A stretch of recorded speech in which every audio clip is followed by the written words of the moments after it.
Na ndio nimesema, na mimi nataka nirudia tarehe 1 2026, kila kiongozi ambaye amepata nafasi ya kuongoza lazima atoe track record yake. Mimi nawauliza watu wa Kakamega, huku Kakamega mnachagua MCA kwa sababu ya sura? Mnachagua mjumbe kwa sababu ako na ndevu? Mnachagua yule governor kwa sababu ya hairstyle? Si kila mtu anachaguliwa na ile kazi amefanya?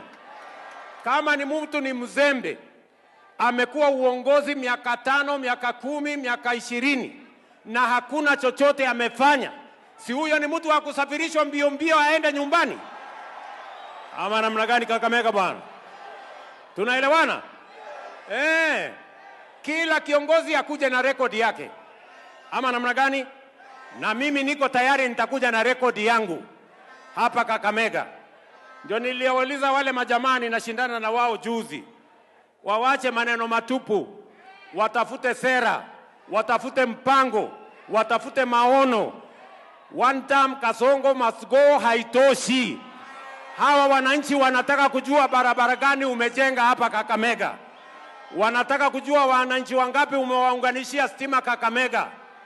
Affordable housing umejenga nyumba maji hapa, nyumba ngapi hapa Kakamega? Ama namna gani bwana? Si kila mtu alete rekodi yake. Kama mtu ni bure si aende nyumbani. Kwa hivyo wale majamaa nimewauliza maswali. Unajua niliwauliza maswali juzi, wakasema ati mimi nawaonea. Mwingine nilimwambia miaka yako ni 50, akasema hapana ni 40. Sasa nimemuuliza na hii 40 umefanya nini? Hata barabara ya kwenda kwake hajafanya. Sasa kama hajafanya ya kwenda kwake, ya Kakamega atapanga saa ngapi? Mtu mwenye hana akili ya kupanga barabara ya kwao atapanga barabara ya kwenu? Huyo ni mtu bure sana bwana. Na hawa jamaa mimi nawangojea. Tunaelewana? Ama mnasemaje? Si nyinyi mtachagua kulingana na ile kazi amefanya? Si kila kiongozi akuje na rekodi yake? Si kila kiongozi akuje na manifesto yake? Kila mtu ajitetee. Si nyinyi ndio mnajua nani amefanya nani hajafanya? Kakamega hoye! Kakamega hoye! Mnasema tuko tayari? Kwa hivyo nyinyi Kakamega mnasemaje? Ati Kakamega mnasemaje?